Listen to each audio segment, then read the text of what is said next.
Okay, so today I've got 4 guests with me, and they're going to be providing us with information and some insights into World Cleanup Day and our pollution issues, but we're going to focus on as much as possible river and ocean pollution. My guests today are Tarryn Johnston from the Moving Water Alliance, Helen Clare, also representing the Moving Water Alliance, Richard Hardiman, founder of RanMarine Technology and the inventor of the Waste Shark, and Bernard Merkx, a plastic recycling expert and co-founder of Waste Free Oceans. I'm going to give each one of them a chance to introduce themselves, though, let them give you a bit more information about themselves. And so firstly, we can go over to Tarryn. Tarryn, how are you today? And tell us a bit about yourself. Hi, everybody. I am Tarryn Johnston. I am the founder of a movement in South Africa called Henops Revival. And through my efforts and the movement that we are busy with and busy evolving through, have been nominated as the chairperson for Moving Water Alliance.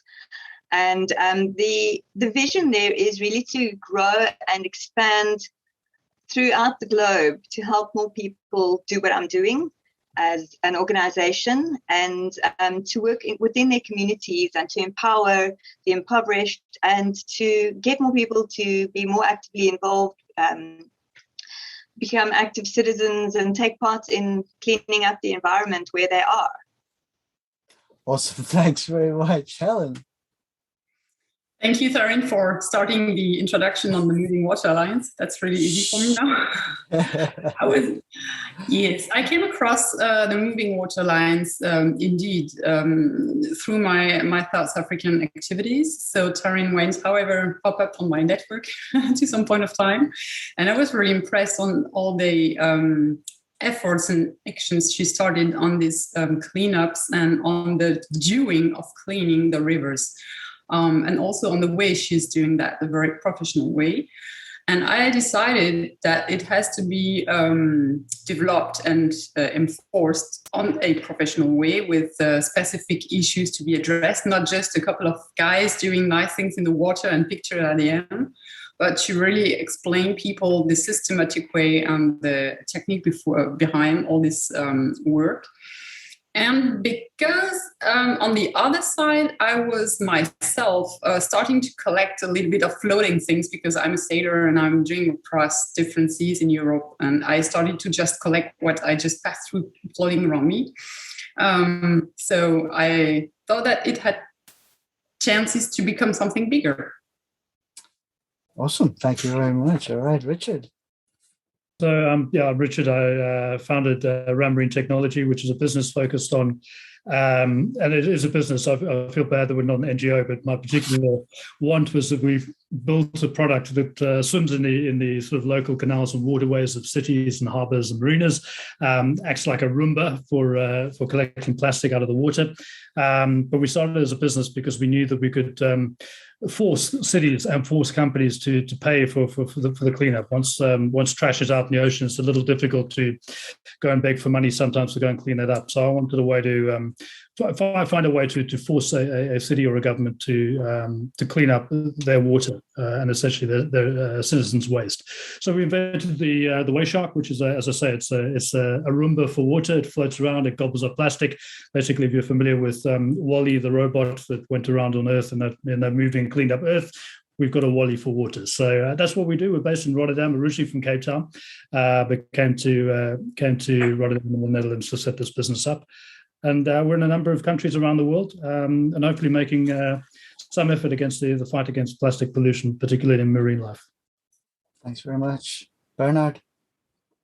Yeah, I'm Bernard, one of the 2 founders of Waste Free Oceans. My co-founder Alexander and I, we both have a background in plastic converting and plastic recycling for a large number of years.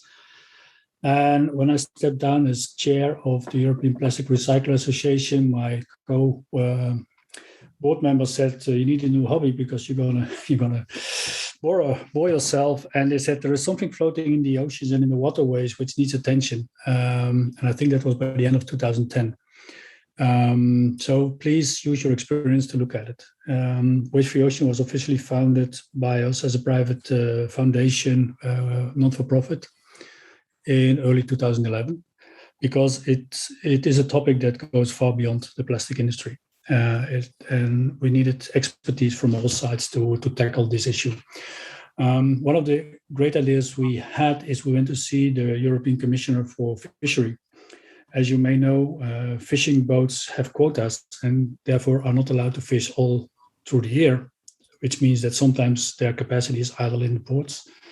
And the initial idea was to use that idle capacity during their times that they were not fishing to send them out and clean floating debris. It may sound strange today, but there were no discussions about microplastic in 2011.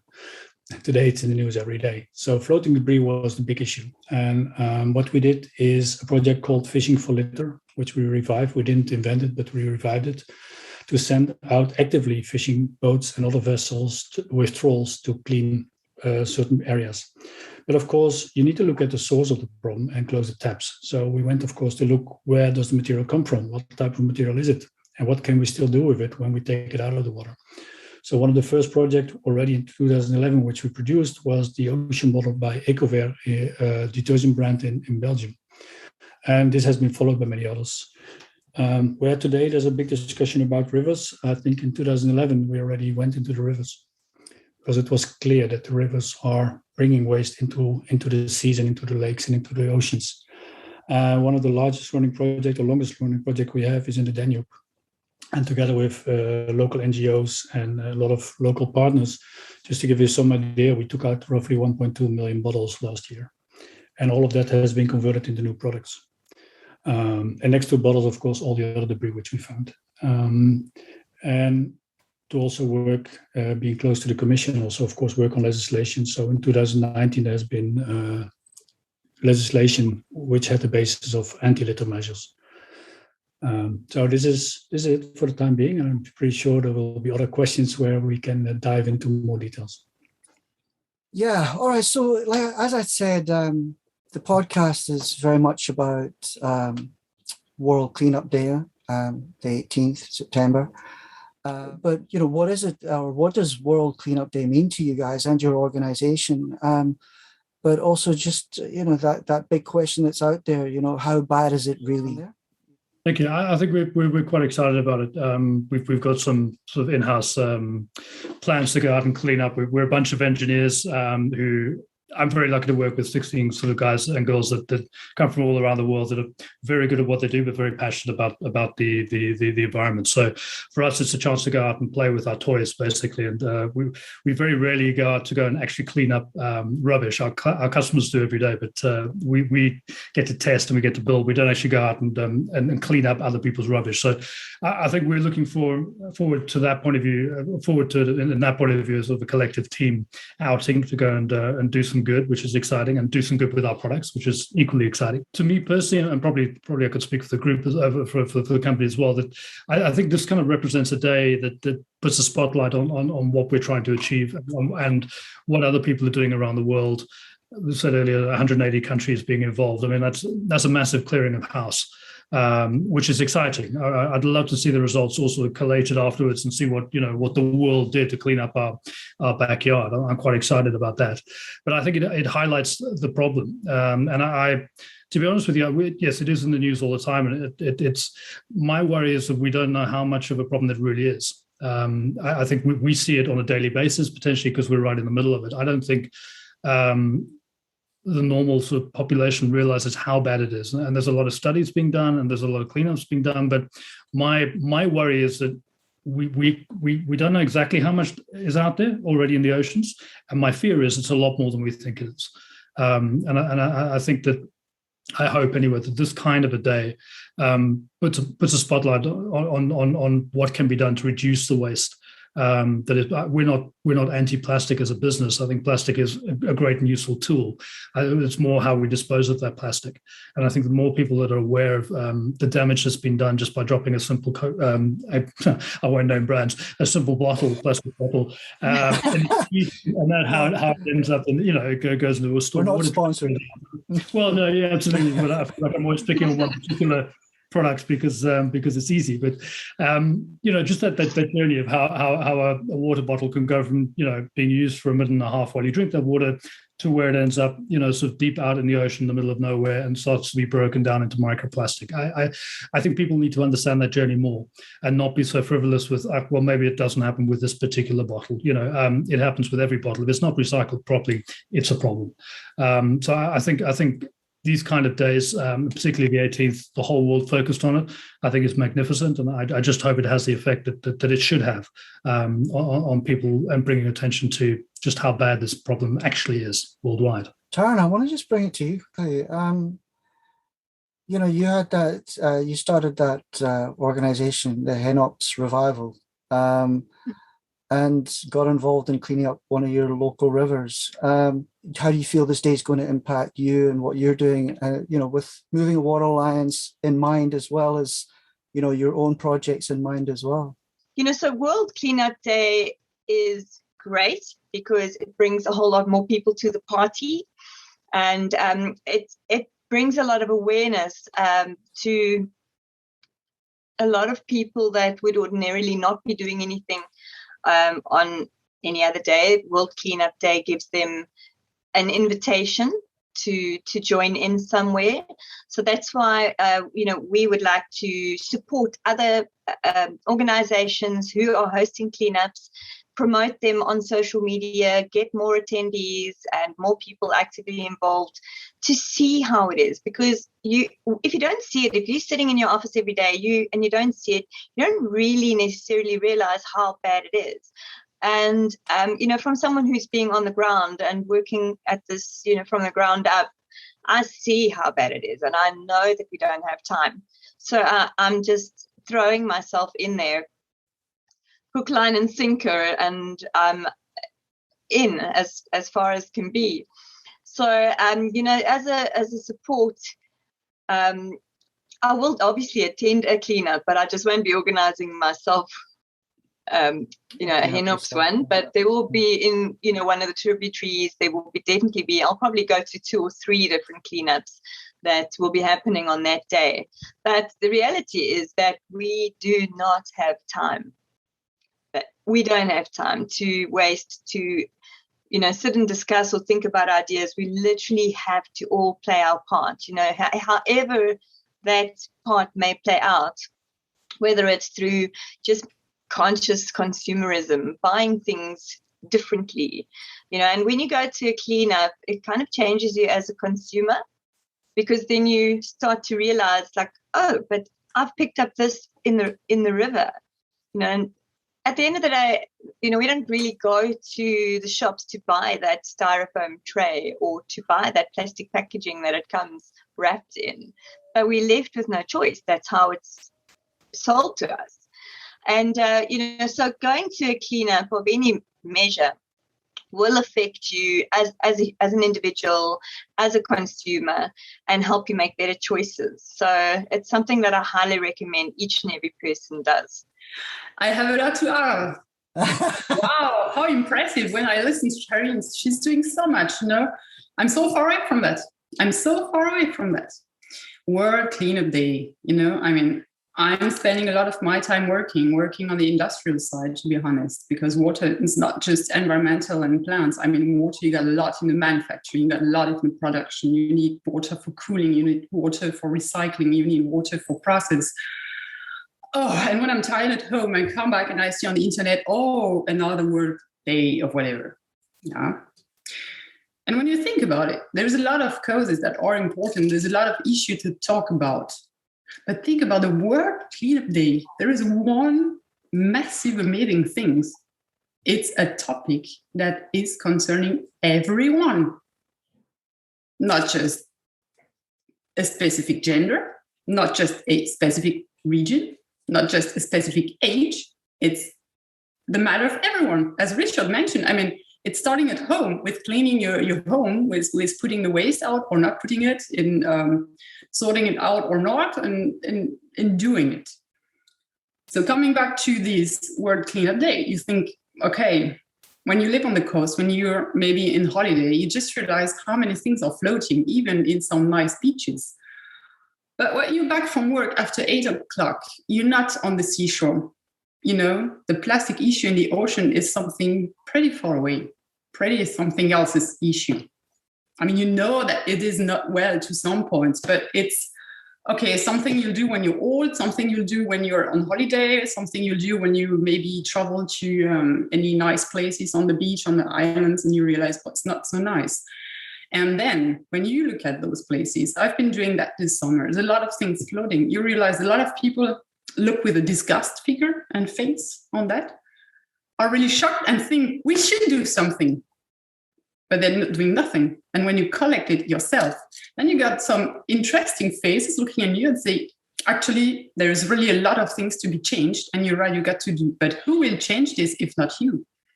So I hope there is a chance to raise the awareness, as it was mentioned already, but to raise it really on a very large scale, because there is no single specific requirements to just clean waste. Yeah. You can just take it out of the water, just take it out of the street because it's lying here.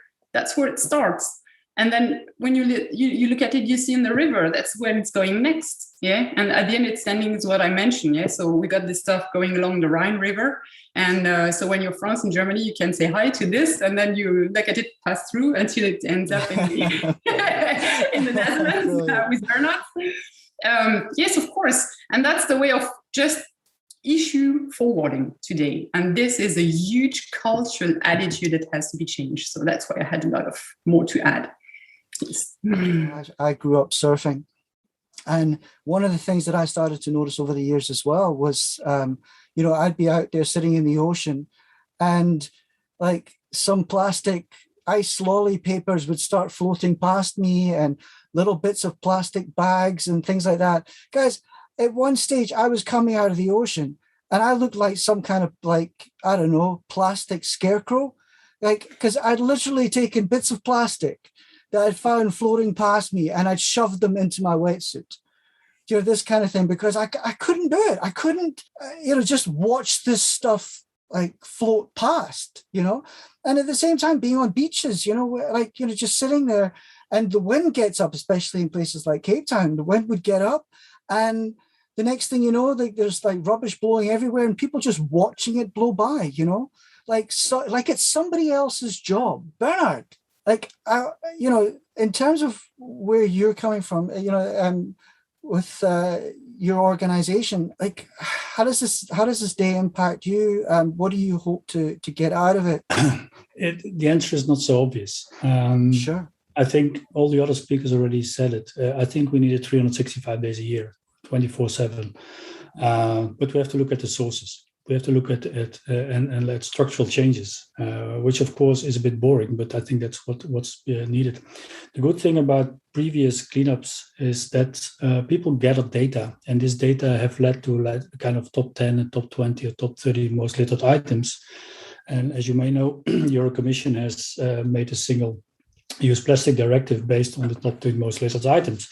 So there is a political decision-making based on, let's say, the findings of all those volunteers and all those people actually on the streets and near the riverbanks who actually did something to raise the issue.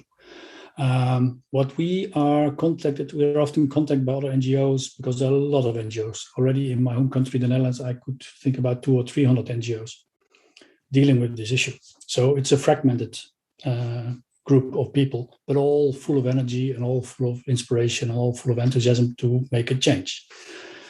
The biggest challenge they have is, what do you do with the stuff when you get it out of the water? Because in some countries, you may have an infrastructure.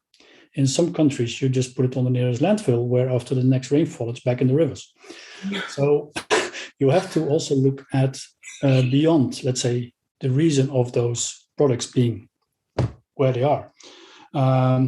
We just passed on the 1st of July this year a deposit fee on our small bottles, which was a 20-year fight in a well-developed country as the Netherlands.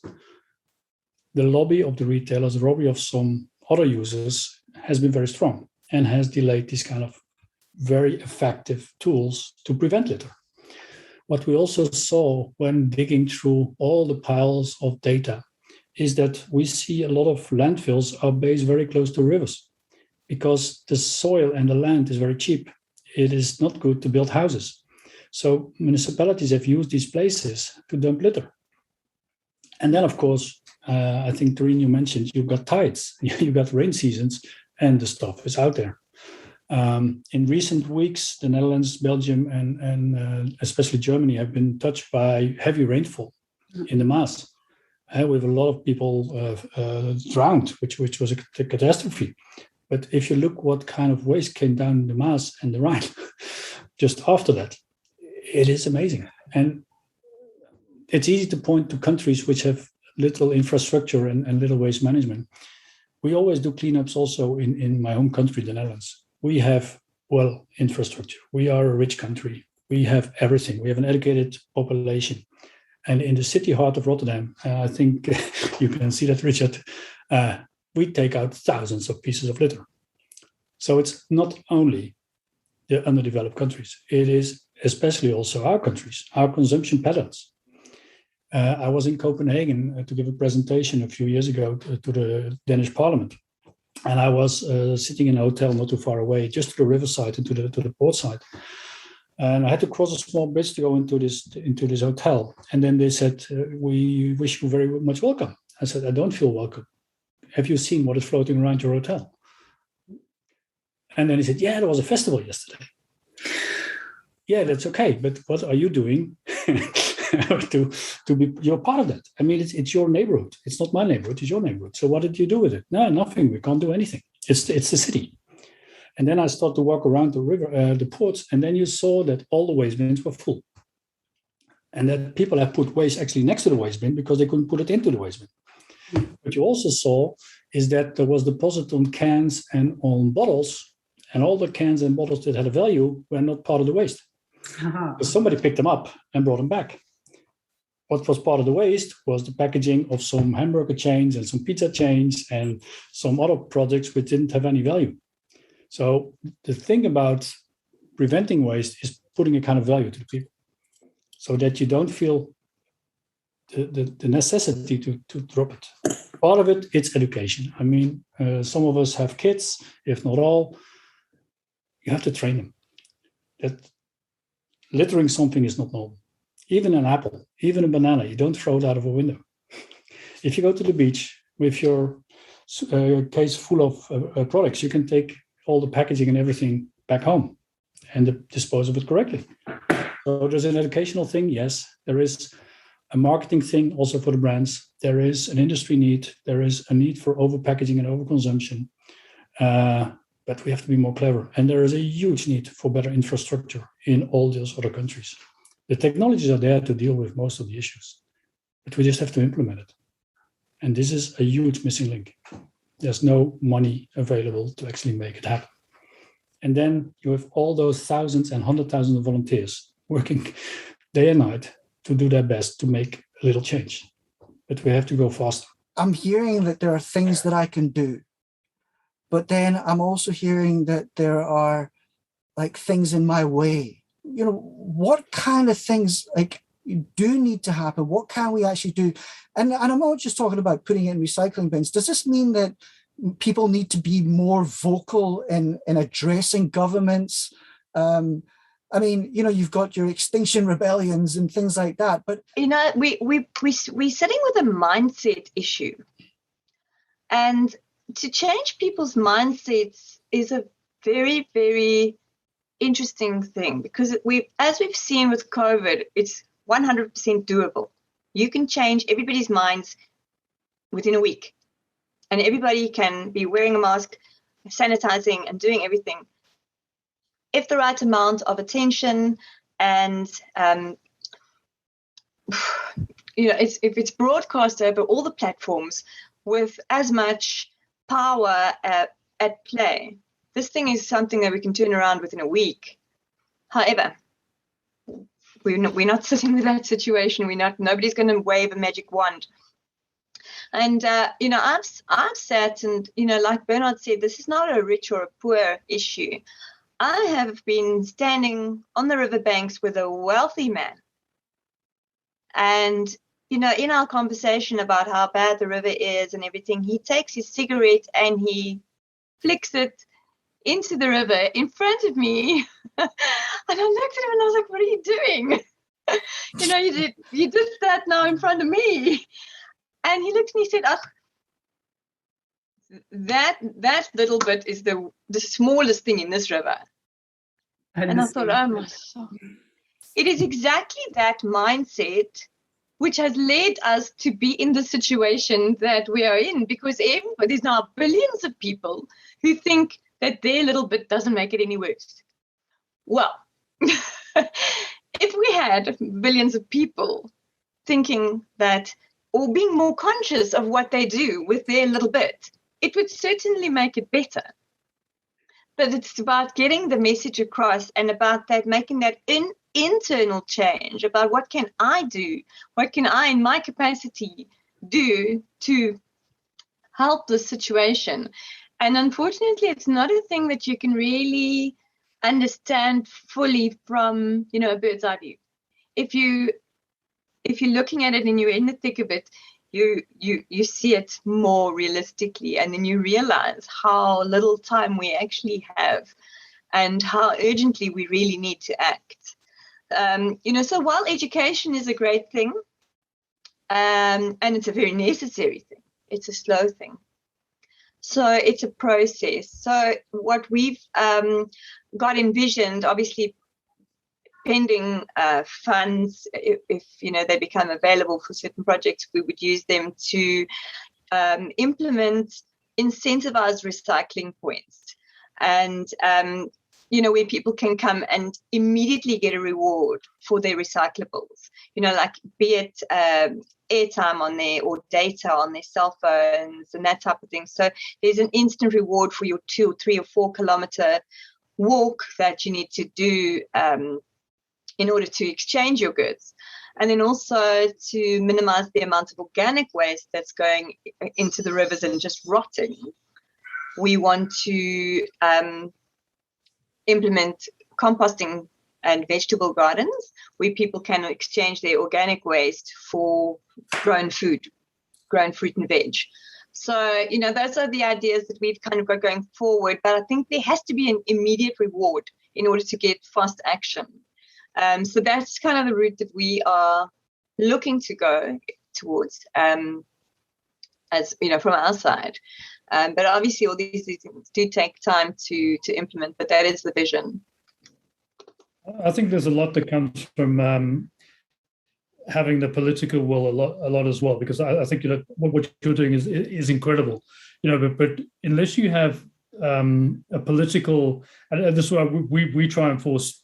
We work mainly at city level, state level, especially in the US. But forcing them to see, we'll give you a tool that will do it better, quicker, and easier. So you don't. It'll cost you less. You've got to sort this out. Here's a cool tool that might be able to help you. If we were in Thailand a year and a half ago, in Bangkok, and they got 2 really. The government agencies are looking at how they can clean the mess up in Bangkok, and there's this huge canal system where people live on the side of the banks of this canal, and that canal is their waste management system. They don't have people coming around every Thursday to pick up their bottles and every Tuesday to pick up the other waste. That literally is they put all their rubbish in a bag and they throw it over the edge of the balcony into the water, and that water is not. I mean, it's probably some of the most disgusting. We traveled 5 kilometers on a boat through this thing, and it was 3 or 4 foot deep of plastic bags, nappies, just crap. I can't. Sorry, it was just horrendous. Organic and inorganic.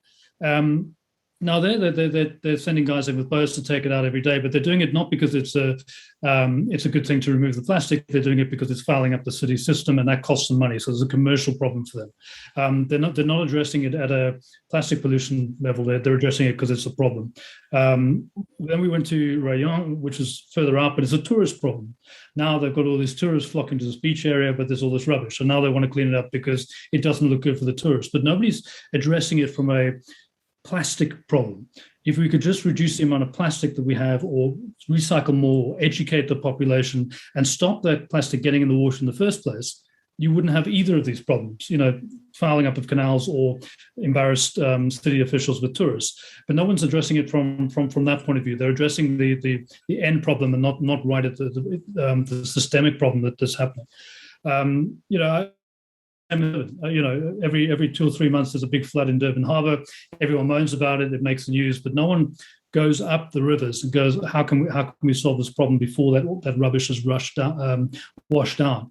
Great example is India. I know every 4 years we get a call from Indian government officials asking if we can send quotes for our units out there because there's another election happening, and they want these units to show that they are doing something about it. So every 4 years we're in this, and they never do it. We know what they're doing. It's because then it becomes, look how green we are, but they don't do anything about it afterwards. They address all the little problems that come from plastic, but they don't address the problem of the actual plastic going in the waters. So I just think that this cyclical kind of like trying to solve the problem politically doesn't work unless there's actual political will to solve the problem at the start. Sorry, I know I'm going around and around, but it annoys me that you just have this occasional political will when it matters to them. I just would go ahead on that. I would go a little bit one step ahead. It's a multi-level problem, okay? There is a personal, educational problem, a political problem, and an industrial problem, an economic problem, let's say. The perception is the major fact. This is what Bernard said. As long as the plastic and the waste has no value and is the perception of it is that it has no value, it is dirty to some extent. Whatever you see which was not yours is dirty anyway. So it will not be addressed. And today, the major key is to also, however, take the problem out of just the home, just the NGOs, and just the politics. But very clearly, this is my personal issue to address it in the economy and in the industry. I mean, there will be no team able to clean up as much as plastic. Even Tarryn is doing fantastic work. It is produce today. Look at companies. I will take it globally. To get all possible plastic production, which is delivered in a day-to-day. How many plastic objects are produced today out of the factory bands all over the world? We will not be able to clean it. And as long as we consider plastic waste is not valuable, it is not a resource, so it has no value, it would be thrown away. Let's mentally change this mindset. This is what I like. And obviously it's going to be very fast. Let's imagine your bottle is a crystal bottle. Look how much bottle would be floating in the water. That would be different because the perception of it is, oh, that's money, that's gold, that's something expensive.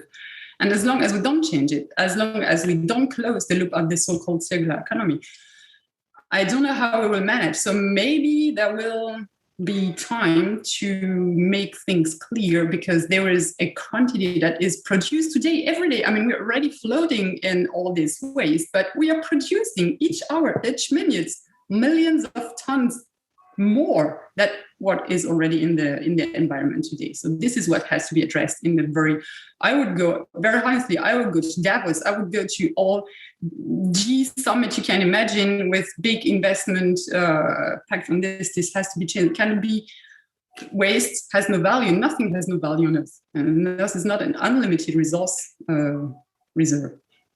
So I think this is a mix, actually. Yeah. There are a few topics which I think we can address. I think from a technology point of view, if you have a glass bottle made out of recycled glass, it is okay.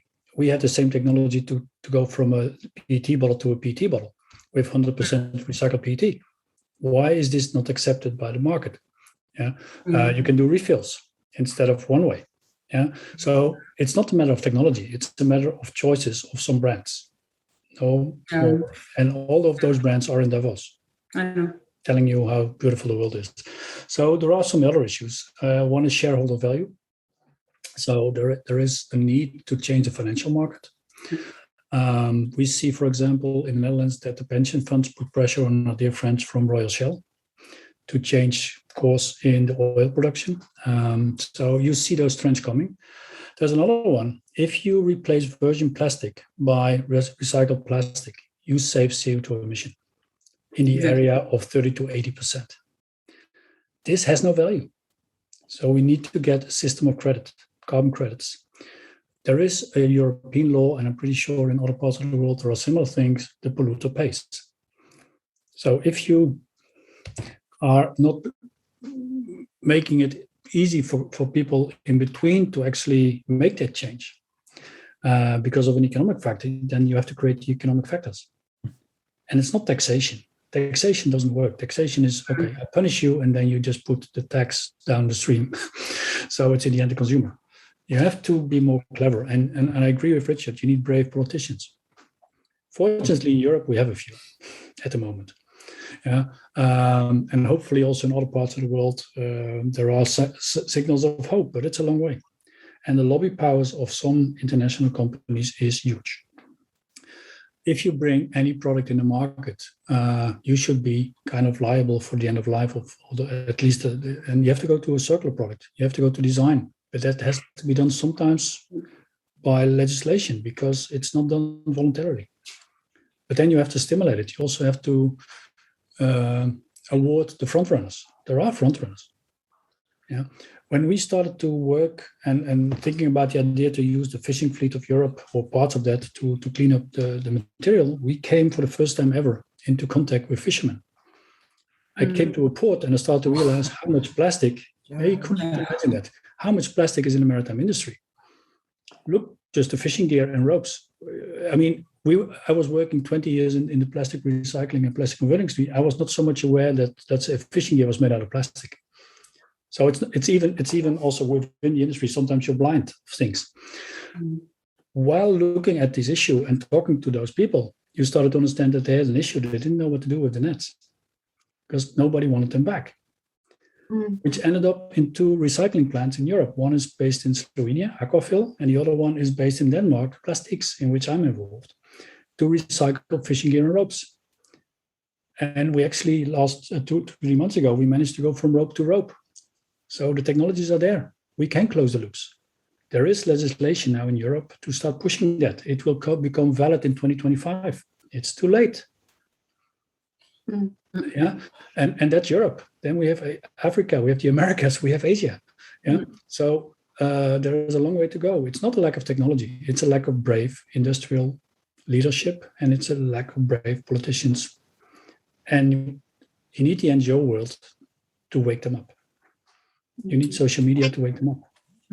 You need those kind of bad images from the rivers, Tarryn, you're looking at, and all of us are seeing all around the planet, to wake them up. But they also have to move. And there are elections. But if you ask people to elect politicians, there are many things they're looking at. So it's not only about litter, it's not only about waste. The link to water, when we started to talk in the late 2010 and early 2011 about the problem of litter and waste and dirt and whatever, nobody wanted to listen because nobody wants to listen to problems.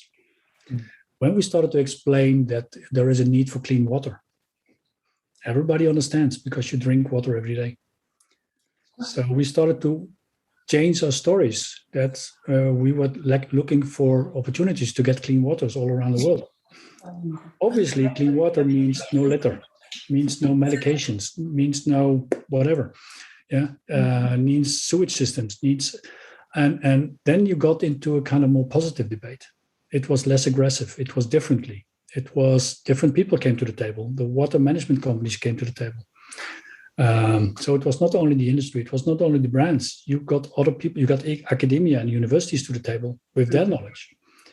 And they did research on on microplastic. They did research that say that microplastic not only come from plastic, they also come from car tires. They also come from paint. So you got involvement of other industries to deal with the topic, which makes it maybe more complex, but also more urgent. Yeah, and I think that's where we are today. We are at the momentum. I think COVID has 2 things. I think everybody around the planet has been waken up that nature is stronger than human beings. The second one is it created another waste stream, gloves and masks, which is not making it easier. Right? Yeah. But I think in the end, people are waiting for leadership to make a change, and it can be on a local level, it can be on a national level, it can be on a global level. But we don't have enough leadership yet. Sorry. Sorry, I was going to say, you mentioned the incredible lobbying power that some of these companies have, which is where I think some of the weaker leadership is sort of that backs down. There's so much money in these companies that want to defend making cheap products, because if it's creating shareholder value, giving money back to shareholders, making sure that there's enough profit, you want to pay the cheapest price for your product before you sell it.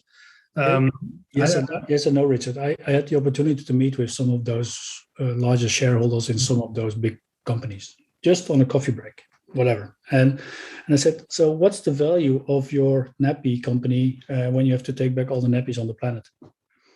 What is the value of your soft drink company when you have to take back all the bottles out of the ocean? When you have to pay for that. So leave some room to your CEOs to put measures in place to be more clever. I'm not saying to stop making nappies. I'm just saying be clever. I'm not saying make whatever. But you have to also, as an industry, you have to take responsibilities of anything you put in the market. And what we see now is that people are swapping, let's say, a plastic bag for a paper bag, which is not necessarily more environmentally friendly, just because it's not plastic. Which for many products it may be correct, but it's not always true. So there is a lot to do there, and I think the financial world has a huge role to play.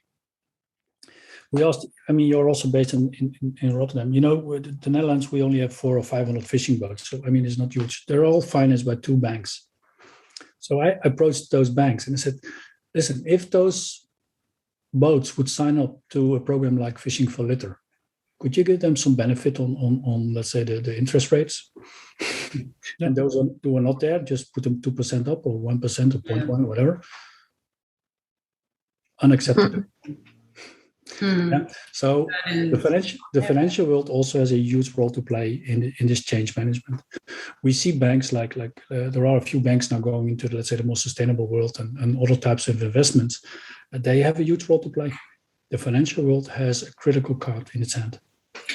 I guess if they see a chance instead of a problem, is the way to change the mindset, and not just the mindset on the street, but the mindset in the stock exchange. Just listening to you guys, for myself, it's really making me think that there are, this isn't just a pollution problem. This is an infrastructure problem. It's a problem with, how is it? For me, it's one of the big questions I ask is that how do we choose our leaders? How do we decide who our leaders are? Alan, come back to a remark which was made by Richard. Yes, some companies have used lobby power.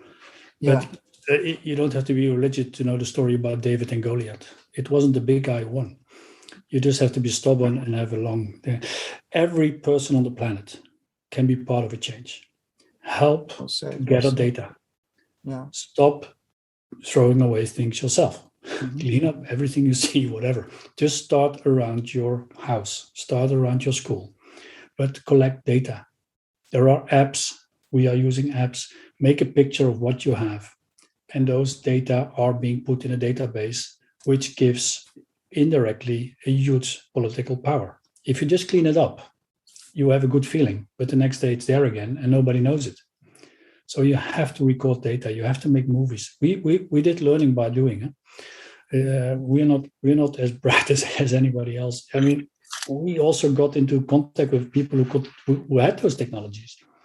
And we said, let us make an app which can help you to get what you want to achieve. So there are people who build these kind of apps. There are several ones, but start using it. Start collecting data of every river, of every street, of every corner of the street, of every park. Go to the supermarket. Be very critical consumer. You don't have to be rebellious, but just the extra effort, the extra mile, everybody on the planet can do. Right. And of course, there are people who are worried about the next day because they don't know what to eat and they don't know what to do, but they don't want to live on a landfill either. Absolutely. Yeah, I was in Rio de Janeiro, and there was a guy who was actually born on a landfill, and he started in the faraway, remote areas of the Rio, so where normally as a tourist you shouldn't go. He started a small recycling plant. And he said, do you think we don't know that throwing things on the street is stupid? but nobody's coming here to collect it. So with all the scrap I found on the landfill, I built my first recycling machine. Yeah. Wow. Okay. These people are there. Yeah. And then the governor didn't want to talk to him because he was born on the landfill. So, Well, goodness and then me. sometimes people like us could be the intermediate, because when I was talking to the governor, I said, listen, but do you know that there are people like that in your area? You should use them and use their knowledge and their infrastructure to grow a better infrastructure in your. Yeah, we don't talk to the informal sector. So then formalize your informal sector. Yeah, I would go one step ahead on that. I mean, today that's people on the favelas and on the townships that are living on the landfill. But I would make clear to all rich investors that tomorrow they will be living in the landfill, because there will be no more place but landfills. Yeah. There will not be no escape. They might have the money they want. If the planet is full of waste, it is full of waste. And, there is no other planet where people can live. So. We even converted waste streams into plaques, which we can use to build social housing. So instead of living on the landfill, we can turn the landfill into housing. These technologies are there. Is this the best solution on the planet? No, it's an intermediate solution. But we see there's lack of wood. Plywood is getting scarce.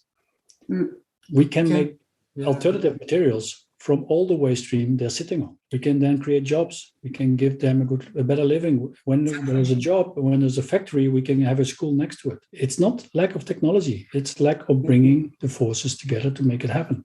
It's a huge mindset. From my point of view, on the industrial side, there are still too many people with the former mindsets of few consumer, high-level population, a few high markets, and a lot of resources. But this has changed. And obviously, there are still too many leaders at the top of different financial and economical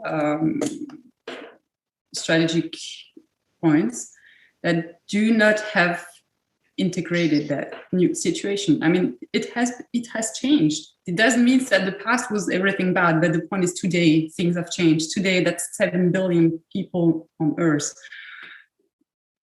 Everything is different. If you've got anything else that you'd like to just say in closing, I'll quickly echo what Bernard said earlier. I think it starts at home. It's just, plastic might not have any value, but just pick up that sweet paper, pick up that bottle, make sure it's recycled, because I think that could immediately, if everyone started doing that, I think that would stem the tide very, very quickly.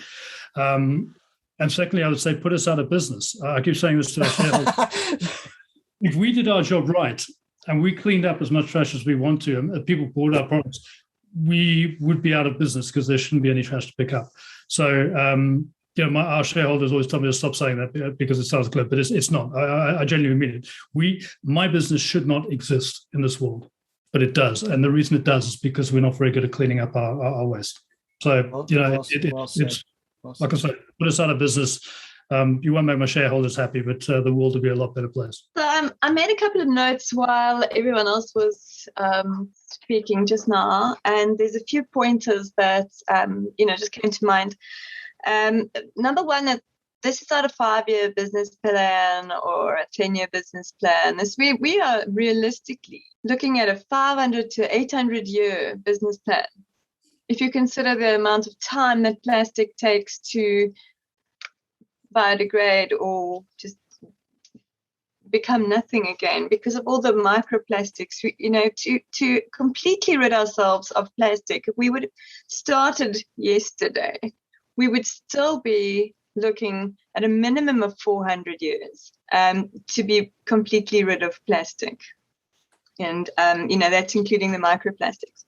And then I often found myself wondering, how much money was spent to make such a mess, because that's what we are sitting with, a big mess. And how much did it actually cost? Because everything was once bought, it was manufactured at a cost, it was sold at a cost, and bought to throw away.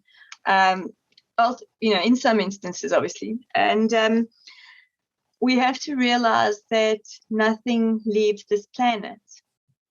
That even your first toothbrush still exists in some way, shape, or form. on this planet. And I mean, I'm 45. I've gone through a number of toothbrushes, and it's scary to think that my first toothbrush is still around somewhere, you know, and that's just a toothbrush.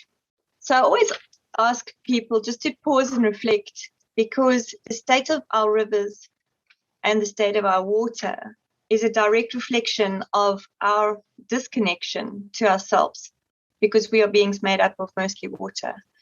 And we need to reconnect to ourselves in order to understand what we are doing to our water, because what we do to water, we are doing to ourselves.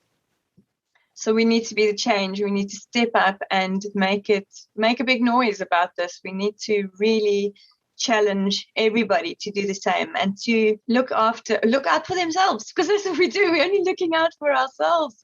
At the end of the day, we all are here, and we need to stay here. We're not going anywhere else. This is the place. This is the one only place we've got. So we need to nurture that and value it. We need to bring the value back to earth and reconnect to earth. One little comment, but I would again go back to my business side, which is a little bit of complimentary on that side. But I would really love to invite anyone, business developer, businessmen and ladies, that is looking for big success, to connect with me or us, and to think about taking the challenge of changing the mindset on the market, on the value. Bernard, anything else to add before we wrap it up? I would say two things. Each individual can make a difference, so please be the one to do that. Secondly, a call to all people who want to invest, investors, financial organizations, please make the funds available. Contact us or our partners to build the infrastructure which is needed. At least then we can tackle 80 to 90% of the issues on hand. We will certainly have to look into new technology for some others, but with today's technology, we can tackle most of the issues we are talking about today. But we need the funds to make it happen. Just in the US, just to give you some idea, just in the US, there is a need to build 500 recycling plants to deal with some of the packaging waste, just in the US. Thanks very much.